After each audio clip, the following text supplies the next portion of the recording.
मौलाना आजाद को बोलने नहीं देते थे। तुम क्या कौन सी खेत की मौली हो तुम?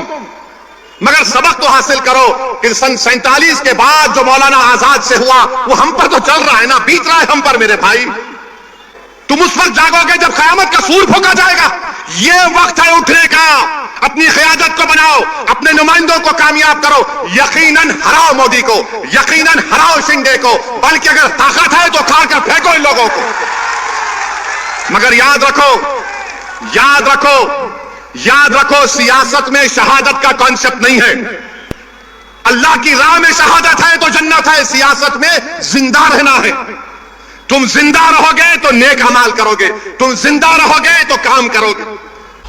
जब मौलाना आजाद, मौलाना हिफ्जुर रहमान साहब रहमतुल्लाह अलैह, आपको याद दिलाने के लिए कह रहा हूं कि संविधान बनने से पहले सेपरेट इलेक्टोरेट्स की एक लिस्ट होती थी, माने हल्के अलग होते थे मजहब की बुनियाद पर। फिर आरक्षण मिलता था मुसलमानों को। मगर जब बात कॉन्स्टिट्यूएंट असेंबली में चले गई, मुल्क का विभाजन हुआ, पार्टीशन हुआ, जब मुल्क के दो टुकड़े किए जा रहे थे, तो ये बार बार जो ताकतें और तंजीमें इस मुल्क की सेकुलरिज्म के दुश्मन रही है, वो तंजीमें जो इस मुल्क की आजादी में अपना कोई रोल अदा नहीं किए, जैसा कि आरएसएस, वो बार बार भारत के सबसे बड़ी अक़लियत मुसलमानों पर इल्जाम लगाते हैं कि तुम्हारी वजह से मुल्क का विभाजन हुआ, तुम लोग इस देश को छोड़ के चले जाओ। आप और हम सुनते हैं इन लोगों की जबानों से। तो जब मुल्क का विभाजन हो रहा था, बल्कि उससे पहले मौलाना आजाद कांग्रेस के सदर थे, मौलाना आजाद अपनी किताब इंडिया विंस फ्रीडम, जिसको उन्होंने वसीयत की कि मेरे मरने के 30 साल के बाद इसको छापना चाहिए, उस किताब में मौलाना आजाद लिखते हैं कि मुझे बड़ी तकलीफ हुई। मैं ये समझ रहा था कि उस वक्त अंग्रेजों से एक जमाने में कैबिनेट प्लान मंजूर हुआ था कि कांग्रेस पार्टी उसको मंजूर करेगी, और मंजूर हो गया था। जब नेहरू कांग्रेस के सदर बने, पहले तो मौलाना आजाद को जब उन्होंने एक बयान दिया था इस बारे में, तो उनको मजबूर कर कर कांग्रेस की सदारत से हटाया गया। और फिर उसके बाद मैं आपको तारीख का हवाला देकर कह रहा हूं कि गांधी ने, महात्मा गांधी ने नेहरू को खत लिखकर कहा कि अब अगर किसी मुसलमान को सदर बनाना है तो ऐसे आदमी को बनाओ जो हमारी बात को सुनता है। मौलाना आजाद नेहरू के उस बयान पर नाराज हुए कि कैबिनेट प्लान को नेहरू ने कहा कि नहीं, मैं नहीं मानता इसको। मौलाना आजाद ने कहा कि कांग्रेस की वर्किंग कमेटी को बुलाओ। जब वर्किंग कमेटी में यह बात मौलाना आजाद ने कही कि तुम ये बात कैसे कह सकते हो, ये तो पार्टी का फैसला था, तो जवाहरलाल नेहरू ने कहा कि देखो ये बड़ी एम्बैरेसिंग बात हो जाएगी, शर्मिंदगी की बात हो जाएगी कि एक पार्टी के सदर की बात को तुम लोग रद्द कर रहे हो। फिर उसके बाद जब मुल्क के दो टुकड़े होने जा रहे थे, तो मौलाना आजाद अपनी किताब में लिखते हैं कि मैं दौड़ा नेहरू के पास, नाउम्मीद हो गया। मैं दौड़ा गांधी के पास, नाउम्मीद हो गया। मौलाना आजाद ने कहा कि मैं तकलीफ में था कि मुल्क के क्यों दो टुकड़े किए जा रहे हैं। मुल्क के दो टुकड़े हो गए। जब संविधान बनाने की बात आई, और जब संविधान बनाने की उस कमेटी में मुसलमानों के लिए रिजर्वेशन की बात आई, तो मौलाना आजाद लिखते हैं, क्या लिखते हैं कि जब मैं और मौलाना हिफ्जुर रहमान मुसलमानों के लिए आरक्षण की बात करते, तो पटेल मुसलमानों से तजम्मुल साहब होते थे, और एक मोहतरमा होती थी, उनका नाम याद नहीं आ रहा मुझे, सरदार पटेल, इन दोनों को बोलते उठो जवाब दो, आजाद का और हिफ्जुर रहमान साहब का। और वो लोग खड़े होकर क्या बोलते, आजाद देश के हित में बात करो, देश के हित में नहीं है कि मुसलमानों को रिजर्वेशन मिले। आजाद बोलते थे कि कम से कम रिजर्वेशन दे दो। तो आजाद की बात नहीं सुनी गई मौलाना आजाद की, और मौलाना आजाद ने तारीखी जुमला कहा था कि ये कॉन्स्टिट्यूएंट असेंबली मेरे लिए एक नया कैद खाना बन गई, मेरे लिए एक नया कैद खाना बन गई, क्योंकि वो अंग्रेजों के जमाने में कई मर्तबा जेल में थे। ये आरएसएस संघी के लोग जेल नहीं गए थे, मौलाना आजाद जेल में रहते थे 10-10 महीने, 11-11 महीने, 9-9 महीने, एक नहीं सैकड़ों मरतबा जेल को गए। वो शख्स को यह कहा गया, तजम्मुल को उठाया गया, कोई मोहतरमा को उठाया गया, उन्होंने कहा नहीं नहीं नहीं। आज क्या होता है, आज अगर कोई मुसलमानों के लिए संविधान के दायरे में कोई बात करता है तो जिस तरह वहां पर तजम्मुल को उठाया गया था, ऐसे कई लोगों को उठाया जाता है। ये भड़काऊ भाषण दे रहा है, इसकी बात का यकीन मत करो। फिर मौलाना आजाद एजुकेशन के मिनिस्टर बन गए, तो एजुकेशन के मिनिस्टर जब वो बन गए, रिजर्वेशन की एक कमेटी थी, उसमें उस वक्त के नाम निहाद मुसलमानों को कमेटी का मेंबर बना दिया गया। और जब आरक्षण की बात आई तो कोई भी मुसलमान उस कमेटी में मुंह नहीं खोला, कोई मुंह नहीं खोला। ये मैं कहां से कह रहा हूं, के.एम. मुंशी के कागजात पढ़ेंगे तो आपको मालूम हो जाएगा। मौलाना आजाद 1 साल तक पार्लियामेंट में तकरीर ही नहीं किए, 1 साल तक तकरीर ही नहीं की मौलाना आजाद पार्लियामेंट में, एजुकेशन मिनिस्टर थे। मेरे अजीज दोस्तों और बुजुर्गों, यही मुंबई की एक तारीखी शख्सियत जो आज नहीं है हमारे दरमियान में, जिनको मैं बहुत चाहता था, बहुत करीब था उनसे मैं, अब्दुल गफूर नूरानी साहब से, अल्लाह उनकी मग़फ़िरत करे। अब्दुल गफूर नूरानी साहब ने एक आर्टिकल लिखा था फ्रंटलाइन मैगजीन में, जिसका खत उन्होंने छापा था कि सरदार पटेल ने गांधी को खत लिखकर कहा कि अब भारत की नई मिनिस्ट्री बन रही है, उसमें आजाद को मिनिस्टर ना बनाया जाए। मेरे भाई, ये जो तकालीफ हम आज उठा रहे हैं ना, biggest minority of the country हम जरूर हैं। हमने इस मुल्क की आजादी की लड़ाई 1810-20 में शुरू की, जब ये संघ परिवार के लट लेकर फिराने वाले नहीं थे, हमारे उलमाओं ने शुरू की थी, अपनी जानों को कुर्बान कर दिया। वो मौलाना आजाद के बारे में यह कहा गया कि इनको मंत्री नहीं बनाना चाहिए। आप सोचिए, ये मैं इसलिए बता रहा हूं कि लोग मजलिस को गाली देते, असदुद्दीन ओवैसी पर इल्जाम लगाते। एक एक बात सच कह रहा हूं, अगर कोई इनकार करेगा तो वक्त बताओ, मैं आता हूं डॉक्यूमेंट्स लेके, तुम सामने नहीं बैठ पाओगे। मुझे गुस्सा इसलिए आता है, मुझे तकलीफ इसलिए होती है, मेरी जबान को लोग बोलते हैं बड़ा कड़वा बोलता है, कड़वा नहीं, सच्चाई को बयान कर रहा हूं। आज सब बोल रहे मौलाना आजाद ऐसे थे, मौलाना आजाद वैसे थे। मौलाना आजाद ने को कहा गया कि आप जाकर रामपुर में इलेक्शन लड़ो। मौलाना आजाद ने कहा मैं नहीं लड़ूंगा रामपुर में जाकर। तो लोगों ने कहा जाइए आप। उन्होंने कहा क्यों? वहां ज्यादा मुसलमान है, आप जीत जाएंगे। ये पहला इलेक्शन पार्लियामेंट का, हम 2024 में, यही हाल है नहीं? ये बताओ मेरे को आप, यही हाल है, कुछ नहीं बदला। जहां पर मुस्लिम अकलियत की एम्पावरमेंट की बात आएगी, और उस जमाने के जो हमारे बड़े बड़े लोग थे, अल्लाह उनकी मग़फ़िरत करे, वो लोग क्या बोलते थे? नहीं नहीं, छोड़ो सियासत, छोड़ो लीडरशिप की बात मत करो, हमारी तहजीब की हिफाजत होना चाहिए। आज मैं आपसे कह रहा हूं, तुम्हारी तहजीब की हिफाजत, तुम्हारे इबादत गाहों की हिफाजत, तुम्हारी शनाख्त की हिफाजत, तुम जिस तरह जिंदगी गुजारना चाह रहे हो उसकी हिफाजत, तुम्हारे औलाद का मुस्तकबिल, इसका ताल्लुक सियासी ताकत से है, सियासी नुमाइंदगी से है। अगर तुम्हारे पास सियासी ताकत नहीं होगी, तुम्हारे पास तुम्हारा कोई सियासी नुमाइंदा नहीं रहेगा, ना तुम्हारी तहजीब बचेगी, ना तुम्हारी इबादत गाहें बचेंगी, ना तुम्हारी शनाख्त बचेगी। ये उस वक्त की बात कर रहा हूं मैं आपको, 1947 की बात कर रहा हूं। मौलाना आजाद क्या लेकर गए इस दुनिया से? बताओ, जो लोग आज मुझे गाली देते, ये बात सच है या नहीं है? बताओ मेरे अजीज दोस्तों और बुजुर्गों। लोग बोलते नहीं नहीं, मुस्लिम अकलियत अगर पॉलिटिकल लीडरशिप को बनाएगी तो देश के हित में नहीं है। अरे जालिमों, देश के हित में है मुस्लिम लीडरशिप। हर समुदाय का लीडरशिप होगा, मराठाओं का होगा, दंगरों का होगा, सब समाज का होगा, मराठाओं का होगा। मगर जब मुस्लिम एम्पावरमेंट की बात आएगी, नहीं नहीं नहीं नहीं, ये ठीक नहीं है। क्यों ठीक नहीं है? क्योंकि तुम हमेशा सरेंडर कर जाओ, सरेंडर कर जाओ, सबमिशन जो बोलते अंग्रेजी में। मेरे भाई, सरेंडर और सबमिशन से काम नहीं होता, आपको एक एजेंसी की जरूरत है, और वो एजेंसी का रूप आज मजलिस इत्तेहादुल मुस्लिमीन निभा रही है पूरे भारत की जमहूरियत में। इसीलिए नफरत करते, इसीलिए पसंद नहीं करते। अरे वो आजाद के बारे में तुमने क्या किया, जिसको नेहरू बोलते थे ये हमारे अमीर कारवान है, और उसी अमीर कारवान को कांग्रेस की सदारत से हटा दिए। अमीर कारवान बोलते थे जवाहरलाल नेहरू। उस जमाने में किसी की हिम्मत नहीं थी, मगर आजाद से ये कर दिए। अब मोदी का जमाना है, ये वो वजीर आजम है, और भी ऐसे दुम छल्ले हैं जो बोलते नहीं नहीं ऐसा नहीं, ऐसा हो जाएगा, फिक्र की कोई बात नहीं। याद रखो, जो 70 साल पहले गलती हमारे बुजुर्गों ने की थी, अगर वो सियासी लीडरशिप को बना देते तो आज हमको आरक्षण भी मिलता, आज हमारी सियासी क़यादत भी होती, हम जेलों में नहीं बाहर होते। आज हमारे नौजवान जेलों में सड़ रहे हैं, कोई पूछने वाला नहीं है।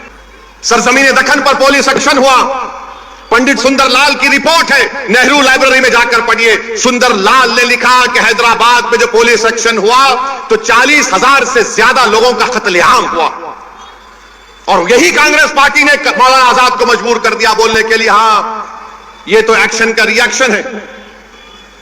आपको मालूम, कभी आपने पढ़ा कि 1950 और 60 के दशक में 8 लाख बंगाली मुसलमानों को भारत से निकालकर फेंक दिया गया था?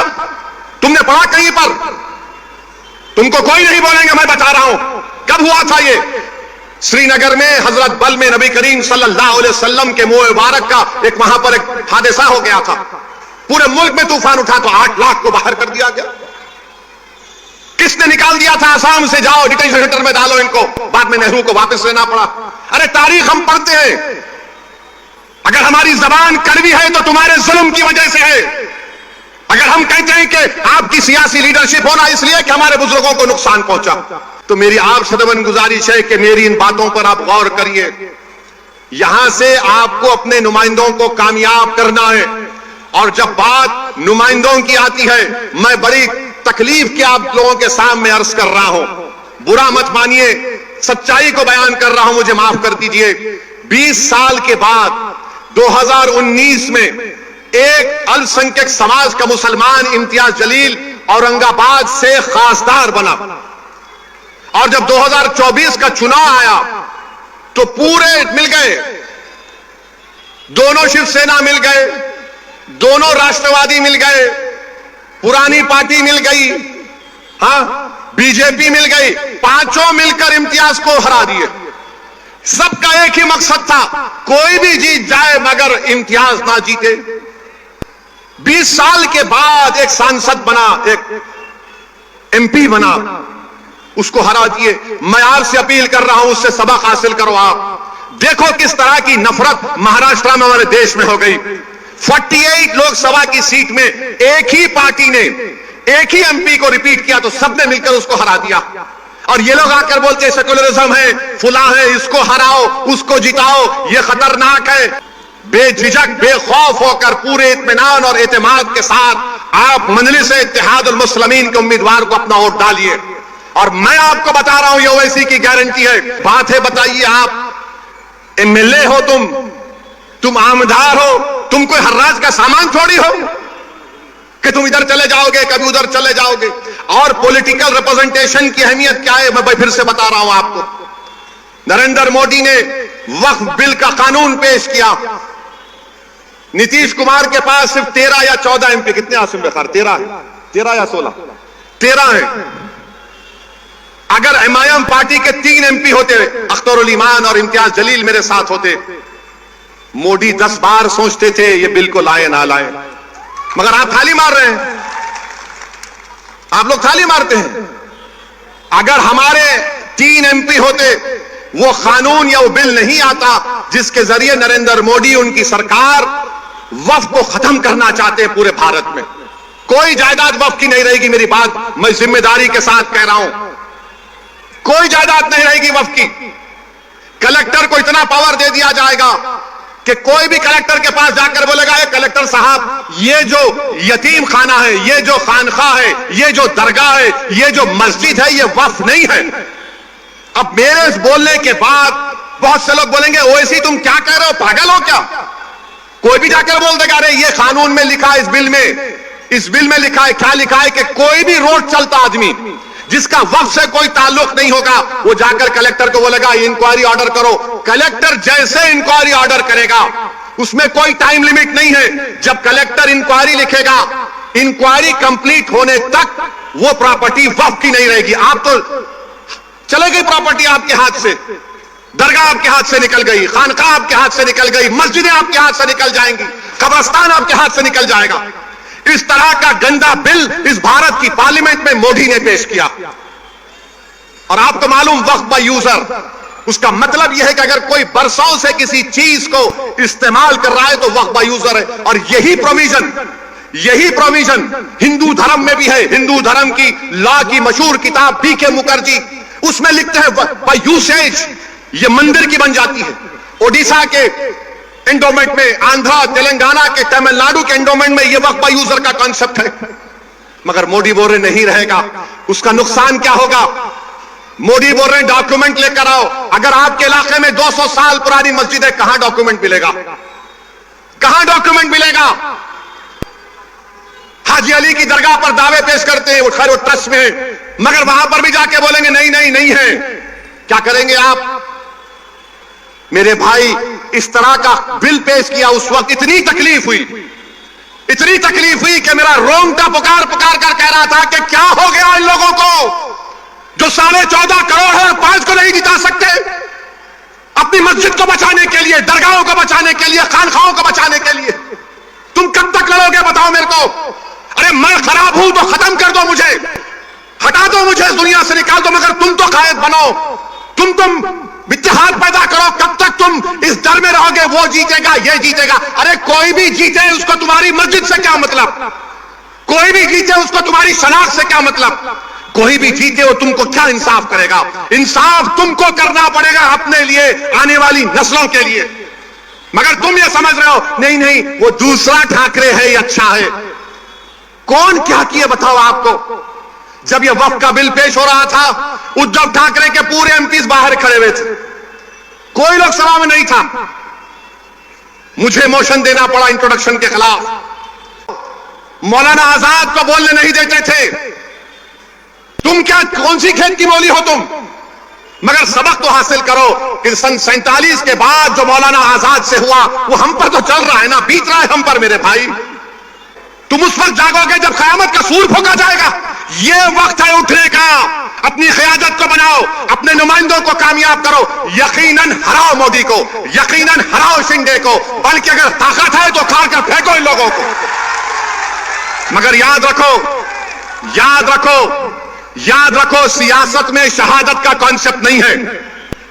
अल्लाह की राह में शहादत है तो जन्नत है, सियासत में जिंदा रहना है। तुम जिंदा रहोगे तो नेक अमाल करोगे, तुम जिंदा रहोगे तो काम करोगे। जब मौलाना आजाद, मौलाना हिफ्जुर रहमान साहब रहमतुल्लाह अलैह, आपको याद दिलाने के लिए कह रहा हूं कि संविधान बनने से पहले सेपरेट इलेक्टोरेट्स की एक लिस्ट होती थी, माने हल्के अलग होते थे मजहब की बुनियाद पर। फिर आरक्षण मिलता था मुसलमानों को। मगर जब बात कॉन्स्टिट्यूएंट असेंबली में चले गई, मुल्क का विभाजन हुआ, पार्टीशन हुआ, जब मुल्क के 2 टुकड़े किए जा रहे थे, तो ये बार बार जो ताकतें और तंजीमें इस मुल्क की सेकुलरिज्म के दुश्मन रही है, वो तंजीमें जो इस मुल्क की आजादी में अपना कोई रोल अदा नहीं किए, जैसा कि आरएसएस, वो बार बार भारत के सबसे बड़ी अक़लियत मुसलमानों पर इल्जाम लगाते हैं कि तुम्हारी वजह से मुल्क का विभाजन हुआ, तुम लोग इस देश को छोड़ के चले जाओ। आप और हम सुनते हैं इन लोगों की जबानों से। तो जब मुल्क का विभाजन हो रहा था, बल्कि उससे पहले मौलाना आजाद कांग्रेस के सदर थे, मौलाना आजाद अपनी किताब इंडिया विंस फ्रीडम, जिसको उन्होंने वसीयत की कि मेरे मरने के 30 साल के बाद इसको छापना चाहिए, उस किताब में मौलाना आजाद लिखते हैं कि मुझे बड़ी तकलीफ हुई। मैं ये समझ रहा था कि उस वक्त अंग्रेजों से एक जमाने में कैबिनेट प्लान मंजूर हुआ था कि कांग्रेस पार्टी उसको मंजूर करेगी, और मंजूर हो गया था। जब नेहरू कांग्रेस के सदर बने, पहले तो मौलाना आजाद को जब उन्होंने एक बयान दिया था इस बारे में, तो उनको मजबूर कर कर कांग्रेस की सदारत से हटाया गया। और फिर उसके बाद मैं आपको तारीख का हवाला देकर कह रहा हूं कि महात्मा गांधी ने नेहरू को खत लिखकर कहा कि अब अगर किसी मुसलमान को सदर बनाना है तो ऐसे आदमी को बनाओ जो हमारी बात को सुनता है। मौलाना आजाद नेहरू के उस बयान पर नाराज हुए कि कैबिनेट प्लान को नेहरू ने कहा कि नहीं, मैं नहीं मानता इसको। मौलाना आजाद ने कहा कि कांग्रेस की वर्किंग कमेटी को बुलाओ। जब वर्किंग कमेटी में यह बात मौलाना आजाद ने कही कि तुम ये बात कैसे कह सकते हो, ये तो पार्टी का फैसला था, तो जवाहरलाल नेहरू ने कहा कि देखो ये बड़ी एम्बैरेसिंग बात हो जाएगी, शर्मिंदगी की बात हो जाएगी कि एक पार्टी के सदर की बात को तुम लोग रद्द कर रहे हो। फिर उसके बाद जब मुल्क के दो टुकड़े होने जा रहे थे तो मौलाना आजाद अपनी किताब में लिखते हैं कि मैं दौड़ा नेहरू के पास, नाउम्मीद हो गया, मैं दौड़ा गांधी के पास, नाउम्मीद हो गया।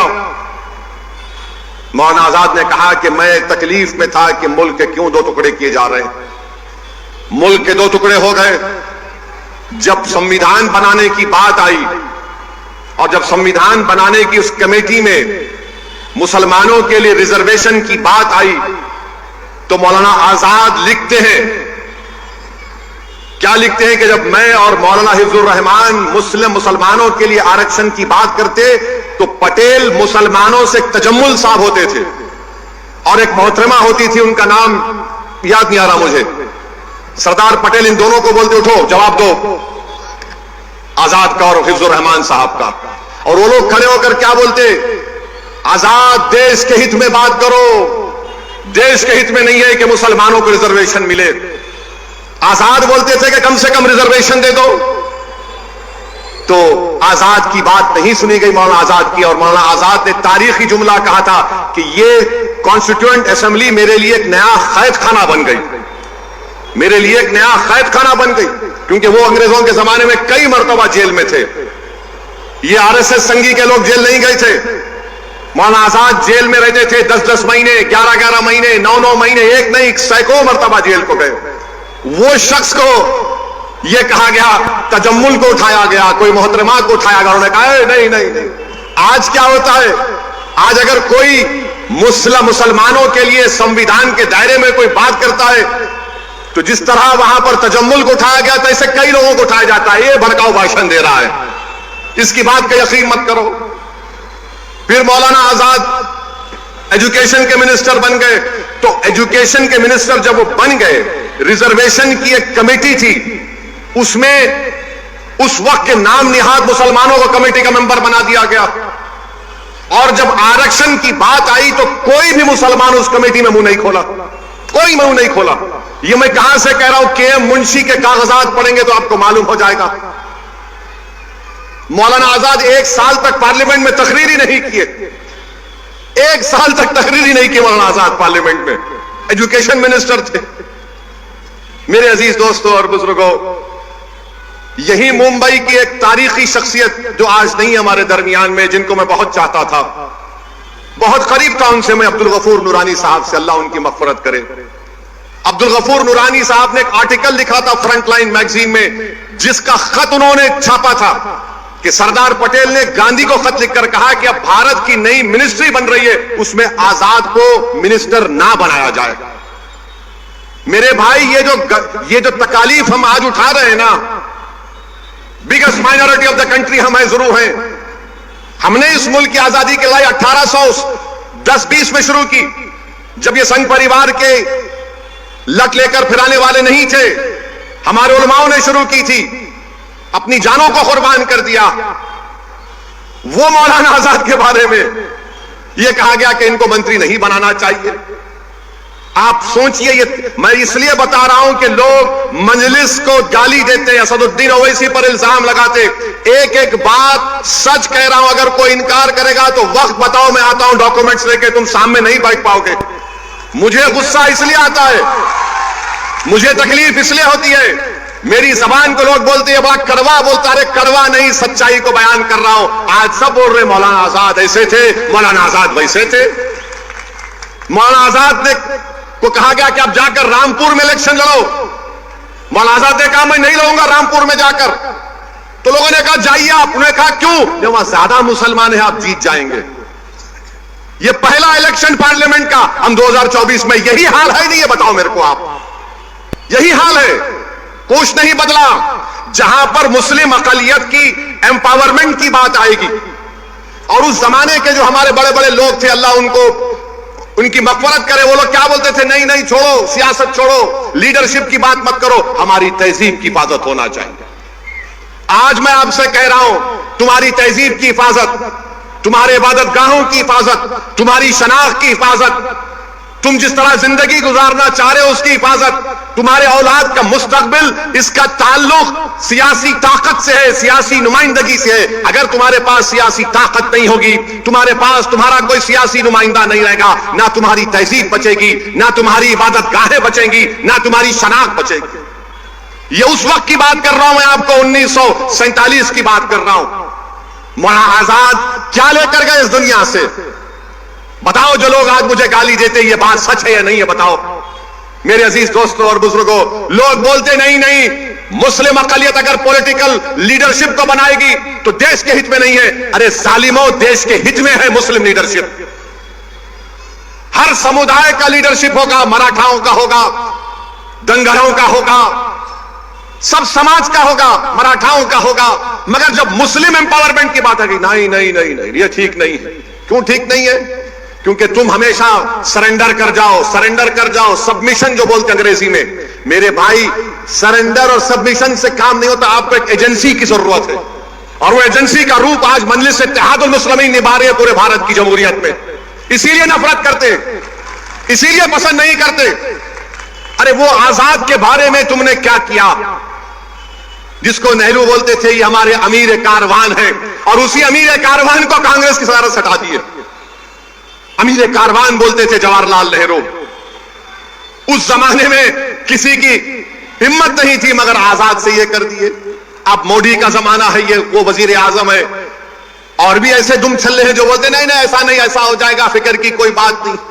याद रखो, जो 70 साल पहले गलती हमारे बुजुर्गों ने की थी, अगर वो सियासी लीडरशिप को बना देते तो आज हमको आरक्षण भी मिलता, आज हमारी सियासी क़यादत भी होती, हम जेलों में नहीं बाहर होते। आज हमारे नौजवान जेलों में सड़ रहे हैं, कोई पूछने वाला नहीं है। सरजमीन दक्कन पर पुलिस एक्शन हुआ, पंडित सुंदरलाल की रिपोर्ट है, नेहरू लाइब्रेरी में जाकर पढ़िए। सुंदरलाल ने लिखा कि हैदराबाद में जो पुलिस एक्शन हुआ तो 40,000 से ज्यादा लोगों का कत्लेआम हुआ, और यही कांग्रेस पार्टी ने मौलाना आजाद को मजबूर कर दिया बोलने के लिए, हां ये तो एक्शन का रिएक्शन है। आपको मालूम, कभी आपने पढ़ा कि 1950 और 60 के दशक में 8 लाख बंगाली मुसलमानों को भारत से निकालकर फेंक दिया गया था? तुमने पढ़ा कहीं पर? तुमको कोई नहीं बोलेंगे, मैं बता रहा हूं कब हुआ था ये। श्रीनगर में हजरत बल में नबी करीम सल्लल्लाहु अलैहि वसल्लम के मुंह मुबारक का एक वहां पर एक हादसा हो गया था। पूरे मुल्क में तूफान उठा तो 8 लाख को बाहर कर दिया गया। किसने निकाल दिया था? आसाम से जाओ, डिटेंशन सेंटर में डालो इनको, बाद में नेहरू को वापस लेना पड़ा। अरे तारीख हम पढ़ते हैं। अगर हमारी जबान कड़वी है तो तुम्हारे जुल्म की वजह से है।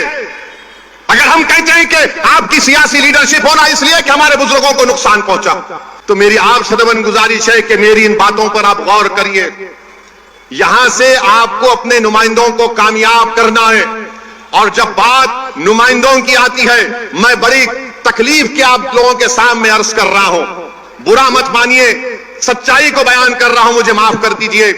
20 साल के बाद 2019 में एक अल्पसंख्यक समाज का मुसलमान इम्तियाज जलील औरंगाबाद से खासदार बना, और जब 2024 का चुनाव आया तो पूरे मिल गए, दोनों शिवसेना मिल गए, दोनों राष्ट्रवादी मिल गए, पुरानी पार्टी मिल गई, हां बीजेपी मिल गई, पांचों मिलकर इम्तियाज को हरा दिए।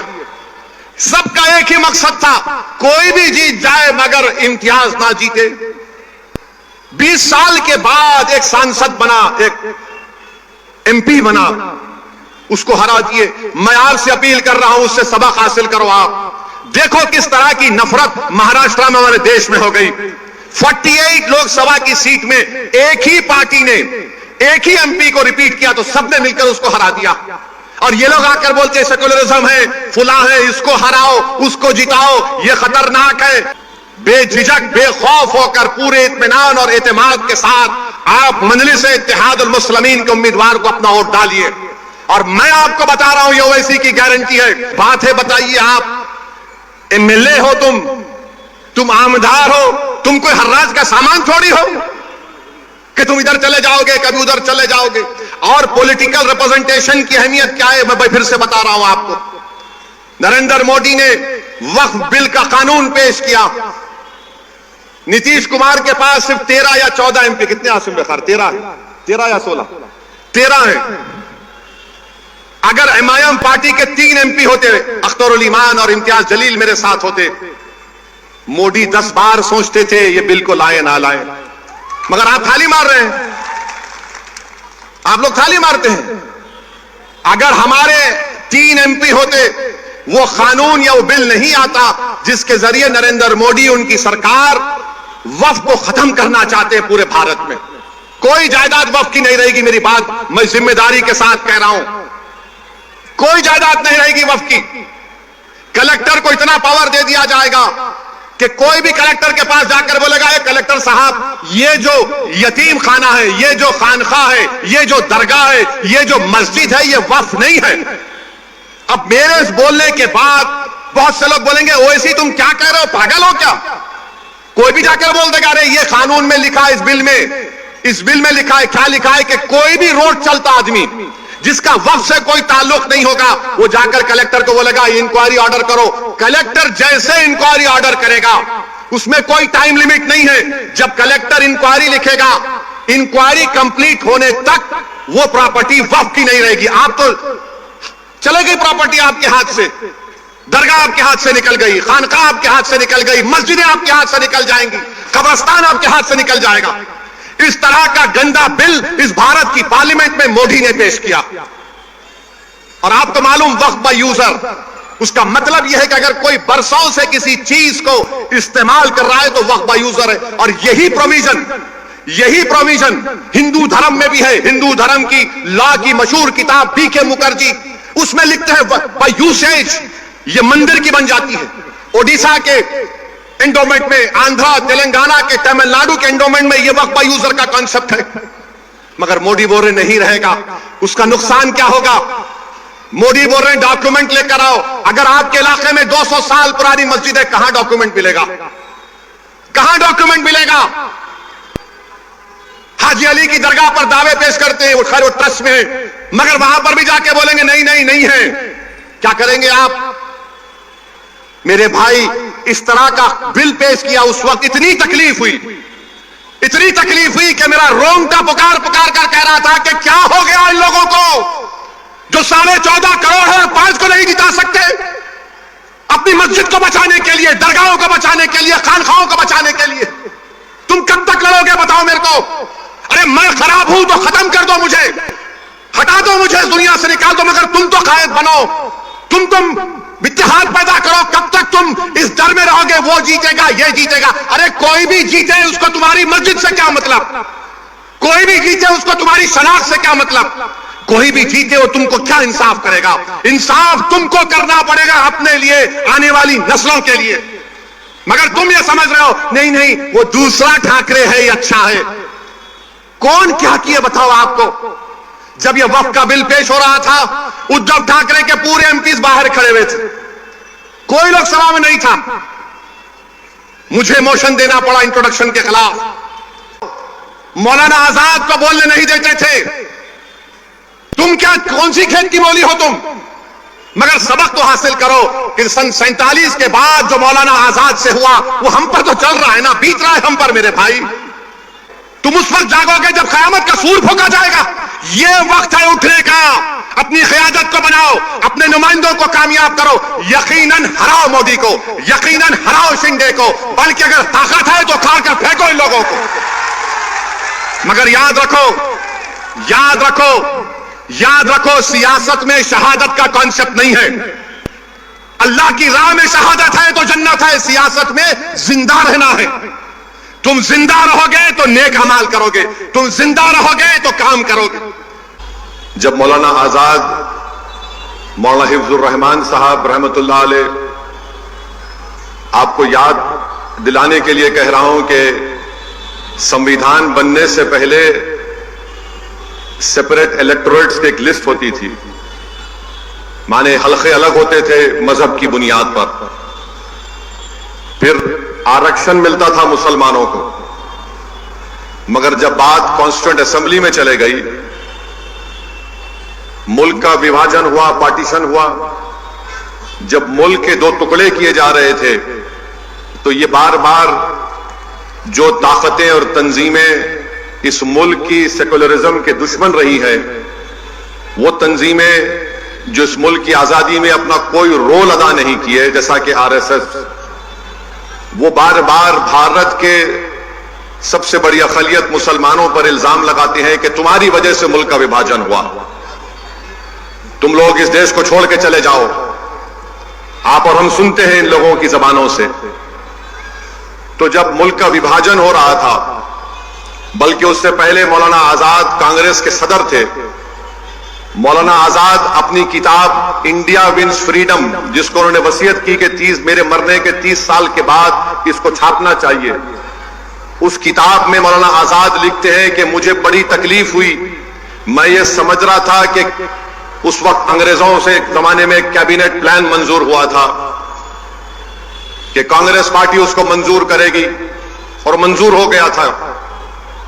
जब नेहरू कांग्रेस के सदर बने, पहले तो मौलाना आजाद को जब उन्होंने एक बयान दिया था इस बारे में, तो उनको मजबूर कर कर कांग्रेस की सदारत से हटाया गया। और फिर उसके बाद मैं आपको तारीख का हवाला देकर कह रहा हूं कि महात्मा गांधी ने नेहरू को खत लिखकर कहा कि अब अगर किसी मुसलमान को सदर बनाना है तो ऐसे आदमी को बनाओ जो हमारी बात को सुनता है। मौलाना आजाद नेहरू के उस बयान पर नाराज हुए कि कैबिनेट प्लान को नेहरू ने कहा कि नहीं, मैं नहीं मानता इसको। मौलाना आजाद ने कहा कि कांग्रेस की वर्किंग कमेटी को बुलाओ।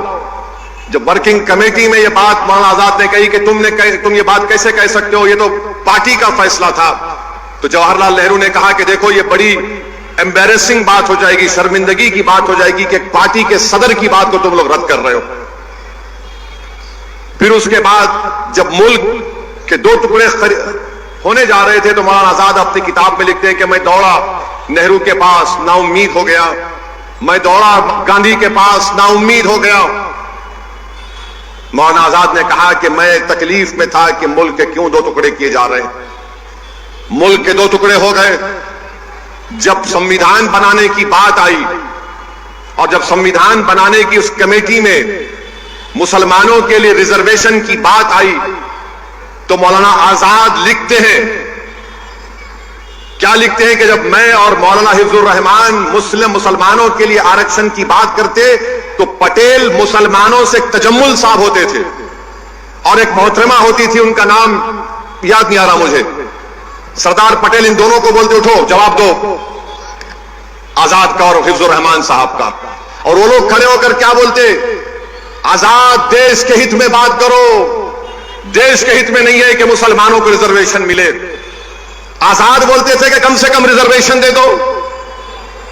तो आजाद की बात नहीं सुनी गई मौलाना आजाद की, और मौलाना आजाद ने तारीखी जुमला कहा था कि ये कॉन्स्टिट्यूएंट असेंबली मेरे लिए एक नया कैद खाना बन गई, मेरे लिए एक नया कैद खाना बन गई, क्योंकि वो अंग्रेजों के जमाने में कई मर्तबा जेल में थे। ये आरएसएस संघी के लोग जेल नहीं गए थे। मौलाना आजाद जेल में रहते थे 10-10 महीने, 11-11 महीने, 9-9 महीने, एक नहीं सैकड़ों मर्तबा जेल को गए। वो शख्स को यह कहा गया, तजम्मुल को उठाया गया, कोई मोहतरमा को उठाया गया, उन्होंने कहा नहीं नहीं नहीं। आज क्या होता है, आज अगर कोई मुसलमानों के लिए संविधान के दायरे में कोई बात करता है, तो जिस तरह वहां पर तजम्मुल को उठाया गया था, ऐसे कई लोगों को उठाया जाता है। ये भड़काऊ भाषण दे रहा है, इसकी बात का यकीन मत करो। फिर मौलाना आजाद एजुकेशन के मिनिस्टर बन गए, तो एजुकेशन के मिनिस्टर जब वो बन गए, रिजर्वेशन की एक कमेटी थी, उसमें उस वक्त के नाम निहाद मुसलमानों को कमेटी का मेंबर बना दिया गया। और जब आरक्षण की बात आई, तो कोई भी मुसलमान उस कमेटी में मुंह नहीं खोला, कोई मुंह नहीं खोला। ये मैं कहां से कह रहा हूं, के मुंशी के कागजात पढ़ेंगे तो आपको मालूम हो जाएगा। मौलाना आजाद 1 साल तक पार्लियामेंट में तकरीर ही नहीं किए, 1 साल तक तकरीर ही नहीं की मौलाना आजाद पार्लियामेंट में, एजुकेशन मिनिस्टर थे। मेरे अजीज दोस्तों और बुजुर्गों, यही मुंबई की एक तारीखी शख्सियत जो आज नहीं हमारे दरमियान में, जिनको मैं बहुत चाहता था, बहुत करीब था उनसे मैं, अब्दुल गफूर नूरानी साहब से, अल्लाह उनकी मग़फ़िरत करे। अब्दुल गफूर नूरानी साहब ने एक आर्टिकल लिखा था फ्रंटलाइन मैगजीन में, जिसका खत उन्होंने छापा था कि सरदार पटेल ने गांधी को खत लिखकर कहा कि अब भारत की नई मिनिस्ट्री बन रही है, उसमें आजाद को मिनिस्टर ना बनाया जाए। मेरे भाई, ये जो तकालीफ हम आज उठा रहे हैं ना, biggest minority of the country हम जरूर हैं। हमने इस मुल्क की आजादी की लड़ाई 1810-20 में शुरू की, जब ये संघ परिवार के लट लेकर फिराने वाले नहीं थे। हमारे उलमाओं ने शुरू की थी, अपनी जानों को कुर्बान कर दिया। वो मौलाना आजाद के बारे में यह कहा गया कि इनको मंत्री नहीं बनाना चाहिए। आप सोचिए, ये मैं इसलिए बता रहा हूं कि लोग मजलिस को गाली देते हैं, असदुद्दीन ओवैसी पर इल्जाम लगाते। एक एक बात सच कह रहा हूं, अगर कोई इनकार करेगा तो वक्त बताओ, मैं आता हूं डॉक्यूमेंट्स लेके, तुम सामने नहीं बैठ पाओगे।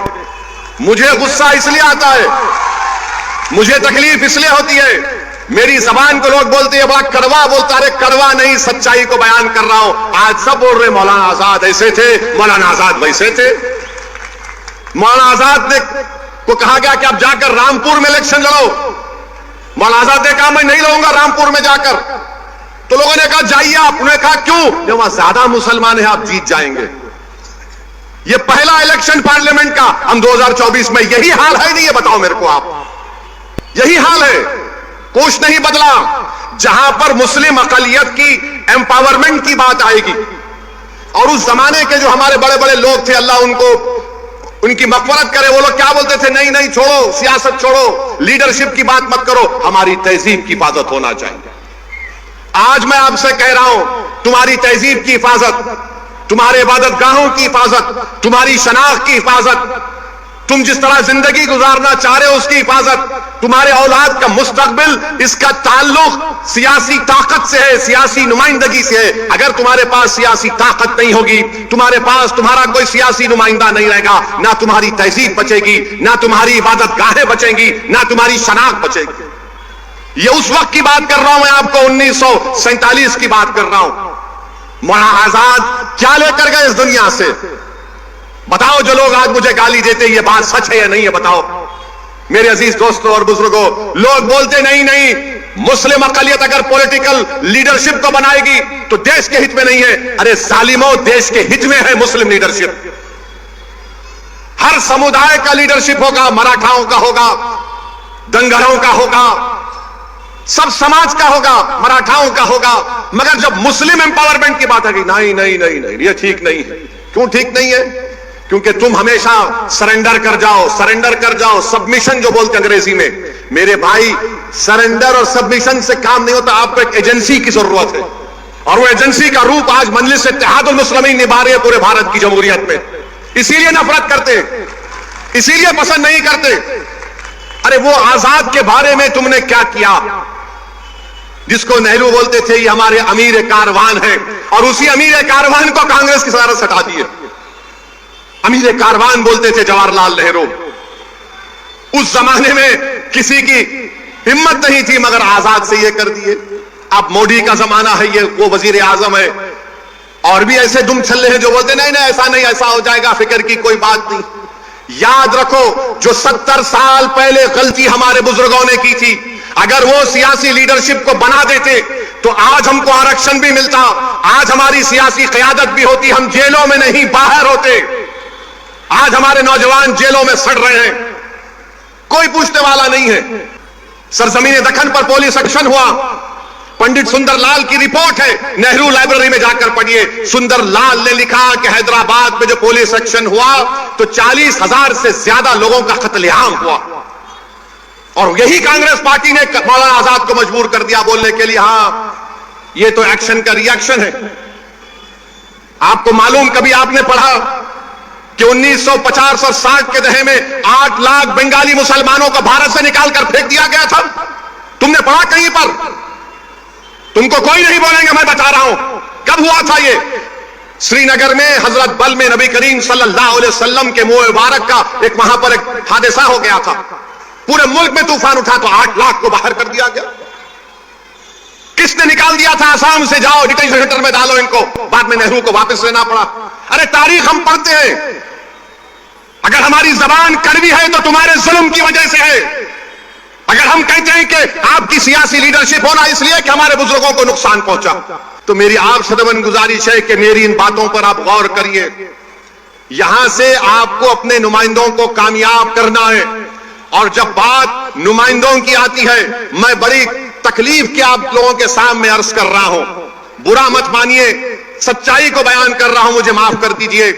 20 साल के बाद 2019 में एक अल्पसंख्यक समाज का मुसलमान इम्तियाज जलील औरंगाबाद से खासदार बना, और जब 2024 का चुनाव आया तो पूरे मिल गए, दोनों शिवसेना मिल गए, दोनों राष्ट्रवादी मिल गए, पुरानी पार्टी मिल गई, बीजेपी मिल गई, पांचों मिलकर इम्तियाज को हरा दिए। सबका एक ही मकसद था, कोई भी जीत जाए मगर इम्तियाज ना जीते। 20 साल के बाद एक सांसद बना, एक एमपी बना, उसको हरा दिए। मैं आपसे अपील कर रहा हूं, उससे सबक हासिल करो। आप देखो किस तरह की नफरत महाराष्ट्र में हमारे देश में हो गई। 48 लोकसभा की सीट में एक ही पार्टी ने एक ही एमपी को रिपीट किया तो सबने मिलकर उसको हरा दिया। और ये लोग आकर बोलते हैं सेकुलरिज्म है, फुला है, इसको हराओ, उसको जिताओ, ये खतरनाक है। बेझिझक बेखौफ होकर पूरे इत्मीनान और एतमाद के साथ आप मजलिस इत्तेहादुल मुस्लिमीन के उम्मीदवार को अपना वोट डालिए। और मैं आपको बता रहा हूं, ये ओवैसी की गारंटी है। बात है, बताइए, आप एमएलए हो, तुम आमदार हो, तुम कोई हर्राज का सामान थोड़ी हो कि तुम इधर चले जाओगे कभी उधर चले जाओगे। और पॉलिटिकल रिप्रेजेंटेशन की अहमियत क्या है, मैं फिर से बता रहा हूं आपको। नरेंद्र मोदी ने वक्फ बिल का कानून पेश किया। नीतीश कुमार के पास सिर्फ 13 या 14 एमपी, कितने आसिम बेखार, 13 या 16, 13 है। अगर एमआईएम पार्टी के 3 एमपी होते, अख्तरुल ईमान और इम्तियाज जलील मेरे साथ होते, मोदी 10 बार सोचते थे ये बिल को लाए ना लाए, मगर आप थाली मार रहे हैं, आप लोग थाली मारते हैं। अगर हमारे 3 एमपी होते, वो कानून या वो बिल नहीं आता जिसके जरिए नरेंद्र मोदी उनकी सरकार वक्फ को खत्म करना चाहते हैं पूरे भारत में। कोई जायदाद वक्फ की नहीं रहेगी, मेरी बात मैं जिम्मेदारी के साथ कह रहा हूं, कोई जायदाद नहीं रहेगी वक्फ की। कलेक्टर को इतना पावर दे दिया जाएगा कि कोई भी कलेक्टर के पास जाकर बोलेगा, ये कलेक्टर साहब, ये जो यतीम खाना है, ये जो खानखा है, ये जो दरगाह है, ये जो मस्जिद है, ये वक्फ नहीं है। अब मेरे इस बोलने के बाद बहुत से लोग बोलेंगे, ओवैसी तुम क्या कह रहे हो, पागल हो क्या? कोई भी जाकर बोल देगा, अरे ये कानून में लिखा है, इस बिल में लिखा है। क्या लिखा है कि कोई भी रोड चलता आदमी जिसका वक्फ से कोई ताल्लुक नहीं होगा, वो जाकर कलेक्टर को बोलेगा इंक्वायरी ऑर्डर करो। कलेक्टर जैसे इंक्वायरी ऑर्डर करेगा, उसमें कोई टाइम लिमिट नहीं है। जब कलेक्टर इंक्वायरी लिखेगा, इंक्वायरी कंप्लीट होने तक वो प्रॉपर्टी वक्फ की नहीं रहेगी। आप तो चले गई प्रॉपर्टी आपके हाथ से, दरगाह आपके हाथ से निकल गई, खानकाह आपके हाथ से निकल गई, मस्जिदें आपके हाथ से निकल जाएंगी, कब्रिस्तान आपके हाथ से निकल जाएगा। इस तरह का गंदा बिल इस भारत की पार्लियामेंट में मोदी ने पेश किया। और आपको मालूम, वक्फ बाय यूजर, उसका मतलब यह है कि अगर कोई बरसों से किसी चीज को इस्तेमाल कर रहा है तो वक्फ बाय यूजर है। और यही प्रोविजन हिंदू धर्म में भी है। हिंदू धर्म की लॉ की मशहूर किताब बीके मुखर्जी, उसमें लिखते हैं बाय यूसेज ये मंदिर की बन जाती है। ओडिशा के एंडोमेंट में, आंध्रा, तेलंगाना के, तमिलनाडु के एंडोमेंट में यह वक्फ बाय यूजर का कॉन्सेप्ट है। मगर मोदी बोल रहे नहीं रहेगा। उसका नुकसान क्या होगा? मोदी बोल रहे डॉक्यूमेंट लेकर आओ। अगर आपके इलाके में 200 साल पुरानी मस्जिद है, कहां डॉक्यूमेंट मिलेगा? कहां डॉक्यूमेंट मिलेगा? हाजी अली की दरगाह पर दावे पेश करते हैं, वो खैर वो ट्रस्ट में है, मगर वहां पर भी जाके बोलेंगे नहीं है। क्या करेंगे आप?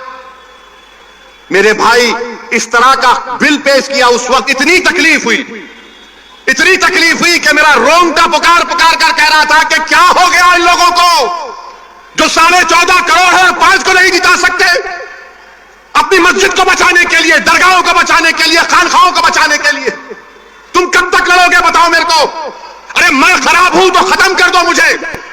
हटा दो मुझे, इस दुनिया से निकाल दो, मगर तुम तो कायद बनो, तुम इत्तेहाद पैदा करो। कब तक तुम इस डर में रहोगे वो जीतेगा ये जीतेगा? अरे कोई भी जीते उसको तुम्हारी मस्जिद से क्या मतलब, कोई भी जीते उसको तुम्हारी शनाख्त से क्या मतलब, कोई भी जीते हो तुमको क्या इंसाफ करेगा? इंसाफ तुमको करना पड़ेगा अपने लिए, आने वाली नस्लों के लिए। मगर तुम ये समझ रहे हो नहीं नहीं वो दूसरा ठाकरे है ये अच्छा है। कौन क्या किए बताओ आपको? जब ये वक्फ का बिल पेश हो रहा था, उद्धव ठाकरे के पूरे एमपीज बाहर खड़े हुए थे, कोई लोकसभा में नहीं था। मुझे मोशन देना पड़ा इंट्रोडक्शन के खिलाफ। मौलाना आजाद को बोलने नहीं देते थे। तुम क्या कौन सी खेत की मौली हो तुम? मगर सबक तो हासिल करो कि सन 47 के बाद जो मौलाना आजाद से हुआ वो हम पर तो चल रहा है ना, बीत रहा है हम पर मेरे भाई। तुम उस वक्त जागोगे जब कयामत का सूर फूंका जाएगा। ये वक्त है उठने का। अपनी क़यादत को बनाओ, अपने नुमाइंदों को कामयाब करो। यकीनन हराओ मोदी को, यकीनन हराओ शिंदे को, बल्कि अगर ताकत है तो खाकर फेंको इन लोगों को। मगर याद रखो, याद रखो, याद रखो, सियासत में शहादत का कॉन्सेप्ट नहीं है। अल्लाह की राह में शहादत है तो जन्नत है, सियासत में जिंदा रहना है। तुम जिंदा रहोगे तो नेक अमाल करोगे, तुम जिंदा रहोगे तो काम करोगे। जब मौलाना आजाद मौलाना हिफ्जुर रहमान साहब रहमतुल्लाह अलैह, आपको याद दिलाने के लिए कह रहा हूं कि संविधान बनने से पहले सेपरेट इलेक्टोरेट्स की एक लिस्ट होती थी, माने हल्के अलग होते थे मजहब की बुनियाद पर। फिर आरक्षण मिलता था मुसलमानों को। मगर जब बात कॉन्स्टिट्यूएंट असेंबली में चले गई, मुल्क का विभाजन हुआ, पार्टीशन हुआ, जब मुल्क के दो टुकड़े किए जा रहे थे, तो ये बार बार जो ताकतें और तंजीमें इस मुल्क की सेकुलरिज्म के दुश्मन रही है, वो तंजीमें जो इस मुल्क की आजादी में अपना कोई रोल अदा नहीं किए, जैसा कि आरएसएस, वो बार बार भारत के सबसे बड़ी अक़लियत मुसलमानों पर इल्जाम लगाते हैं कि तुम्हारी वजह से मुल्क का विभाजन हुआ, तुम लोग इस देश को छोड़ के चले जाओ। आप और हम सुनते हैं इन लोगों की जबानों से। तो जब मुल्क का विभाजन हो रहा था, बल्कि उससे पहले मौलाना आजाद कांग्रेस के सदर थे, मौलाना आजाद अपनी किताब इंडिया विंस फ्रीडम, जिसको उन्होंने वसीयत की कि मेरे मरने के 30 साल के बाद इसको छापना चाहिए, उस किताब में मौलाना आजाद लिखते हैं कि मुझे बड़ी तकलीफ हुई। मैं ये समझ रहा था कि उस वक्त अंग्रेजों से जमाने में एक कैबिनेट प्लान मंजूर हुआ था कि कांग्रेस पार्टी उसको मंजूर करेगी, और मंजूर हो गया था। जब नेहरू कांग्रेस के सदर बने, पहले तो मौलाना आजाद को जब उन्होंने एक बयान दिया था इस बारे में, तो उनको मजबूर कर कर कांग्रेस की सदारत से हटाया गया। और फिर उसके बाद मैं आपको तारीख का हवाला देकर कह रहा हूं कि महात्मा गांधी ने नेहरू को खत लिखकर कहा कि अब अगर किसी मुसलमान को सदर बनाना है तो ऐसे आदमी को बनाओ जो हमारी बात को सुनता है।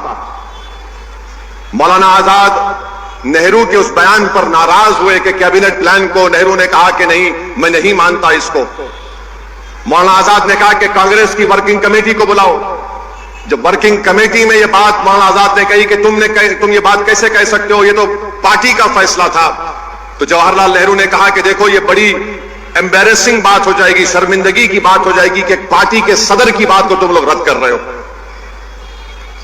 फिर उसके बाद जब मुल्क के दो टुकड़े होने जा रहे थे, तो मौलाना आजाद अपनी किताब में लिखते हैं कि मैं दौड़ा नेहरू के पास, नाउम्मीद हो गया। मैं दौड़ा गांधी के पास, नाउम्मीद हो गया। मौलाना आजाद ने कहा कि मैं तकलीफ में था कि मुल्क के क्यों दो टुकड़े किए जा रहे हैं। मुल्क के दो टुकड़े हो गए जब संविधान बनाने की बात आई, और जब संविधान बनाने की उस कमेटी में मुसलमानों के लिए रिजर्वेशन की बात आई, तो मौलाना आजाद लिखते हैं, क्या लिखते हैं कि जब मैं और मौलाना हिफ्जुर रहमान मुसलमानों के लिए आरक्षण की बात करते तो पटेल मुसलमानों से तजम्मुल साहब होते थे, और एक मोहतरमा होती थी, उनका नाम याद नहीं आ रहा मुझे, सरदार पटेल इन दोनों को बोलते उठो जवाब दो, आजाद का और हिफ्जुर रहमान साहब का। और वो लोग खड़े होकर क्या बोलते, आजाद देश के हित में बात करो, देश के हित में नहीं है कि मुसलमानों को रिजर्वेशन मिले। आजाद बोलते थे कि कम से कम रिजर्वेशन दे दो।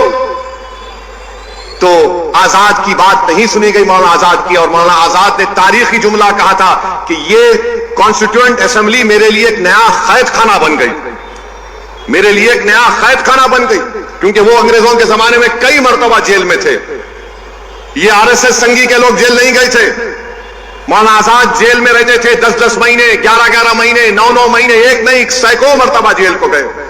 वो शख्स को यह कहा गया, तजम्मुल को उठाया गया, कोई मोहतरमा को उठाया गया, उन्होंने कहा नहीं नहीं नहीं। आज क्या होता है, आज अगर कोई मुसलमानों के लिए संविधान के दायरे में कोई बात करता है तो जिस तरह वहां पर तजम्मुल को उठाया गया था, ऐसे कई लोगों को उठाया जाता है, ये भड़काऊ भाषण दे रहा है, इसकी बात का यकीन मत करो। फिर मौलाना आजाद एजुकेशन के मिनिस्टर बन गए। तो एजुकेशन के मिनिस्टर जब वो बन गए, रिजर्वेशन की एक कमेटी थी, उसमें उस वक्त के नाम निहाद मुसलमानों को कमेटी का मेंबर बना दिया गया। और जब आरक्षण की बात आई तो कोई भी मुसलमान उस कमेटी में मुंह नहीं खोला, कोई मुंह नहीं खोला। ये मैं कहां से कह रहा हूं, के मुंशी के कागजात पढ़ेंगे तो आपको मालूम हो जाएगा। मौलाना आजाद 1 साल तक पार्लियामेंट में तकरीर ही नहीं किए, 1 साल तक तकरीर ही नहीं की मौलाना आजाद पार्लियामेंट में, एजुकेशन मिनिस्टर थे। मेरे अजीज दोस्तों और बुजुर्गों, यही मुंबई की एक तारीखी शख्सियत जो आज नहीं हमारे दरमियान में, जिनको मैं बहुत चाहता था, बहुत करीब था उनसे मैं, अब्दुल गफूर नूरानी साहब से, अल्लाह उनकी मग़फ़िरत करे। अब्दुल गफूर नूरानी साहब ने एक आर्टिकल लिखा था फ्रंटलाइन मैगजीन में, जिसका खत उन्होंने छापा था कि सरदार पटेल ने गांधी को खत लिखकर कहा कि अब भारत की नई मिनिस्ट्री बन रही है, उसमें आजाद को मिनिस्टर ना बनाया जाए। मेरे भाई, ये जो तकालीफ हम आज उठा रहे हैं ना, biggest minority of the country हम हैं, जरूर हैं। हमने इस मुल्क की आजादी की लड़ाई 1810-20 में शुरू की, जब ये संघ परिवार के लट लेकर फिराने वाले नहीं थे। हमारे उलमाओं ने शुरू की थी, अपनी जानों को कुर्बान कर दिया। वो मौलाना आजाद के बारे में यह कहा गया कि इनको मंत्री नहीं बनाना चाहिए। आप सोचिए, ये मैं इसलिए बता रहा हूं कि लोग मजलिस को गाली देते, असदुद्दीन ओवैसी पर इल्जाम लगाते। एक एक बात सच कह रहा हूं, अगर कोई इनकार करेगा तो वक्त बताओ, मैं आता हूं डॉक्यूमेंट्स लेके, तुम सामने नहीं बैठ पाओगे। मुझे गुस्सा इसलिए आता है, मुझे तकलीफ इसलिए होती है, मेरी जबान को लोग बोलते हैं बड़ा कड़वा बोलता, अरे कड़वा नहीं, सच्चाई को बयान कर रहा हूं। आज सब बोल रहे मौलाना आजाद ऐसे थे, मौलाना आजाद वैसे थे। मौलाना आजाद ने को कहा गया कि आप जाकर रामपुर में इलेक्शन लड़ो। मौलाना आजाद ने कहा मैं नहीं लड़ूंगा रामपुर में जाकर। तो लोगों ने कहा जाइए आप। उन्होंने कहा क्यों? जब वहां ज्यादा मुसलमान है, आप जीत जाएंगे। ये पहला इलेक्शन पार्लियामेंट का, हम 2024 में, यही हाल है नहीं? ये बताओ मेरे को आप, यही हाल है, कुछ नहीं बदला। जहां पर मुस्लिम अकलियत की एम्पावरमेंट की बात आएगी, और उस जमाने के जो हमारे बड़े बड़े लोग थे, अल्लाह उनकी मग़फ़िरत करे, वो लोग क्या बोलते थे? नहीं नहीं, छोड़ो सियासत, छोड़ो लीडरशिप की बात मत करो, हमारी तहजीब की हिफाजत होना चाहिए। आज मैं आपसे कह रहा हूं, तुम्हारी तहजीब की हिफाजत, तुम्हारे इबादत गाहों की हिफाजत, तुम्हारी शनाख्त की हिफाजत, तुम जिस तरह जिंदगी गुजारना चाह रहे हो उसकी हिफाजत, तुम्हारे औलाद का मुस्तकबिल, इसका ताल्लुक सियासी ताकत से है, सियासी नुमाइंदगी से है। अगर तुम्हारे पास सियासी ताकत नहीं होगी, तुम्हारे पास तुम्हारा कोई सियासी नुमाइंदा नहीं रहेगा, ना तुम्हारी तहजीब बचेगी, ना तुम्हारी इबादत गाहें बचेंगी, ना तुम्हारी शनाख्त बचेगी। ये उस वक्त की बात कर रहा हूं मैं आपको, 1947 की बात कर रहा हूं। मौलाना आजाद क्या लेकर गए इस दुनिया से? बताओ, जो लोग आज मुझे गाली देते, ये बात सच है या नहीं है? बताओ मेरे अजीज दोस्तों और बुजुर्गों।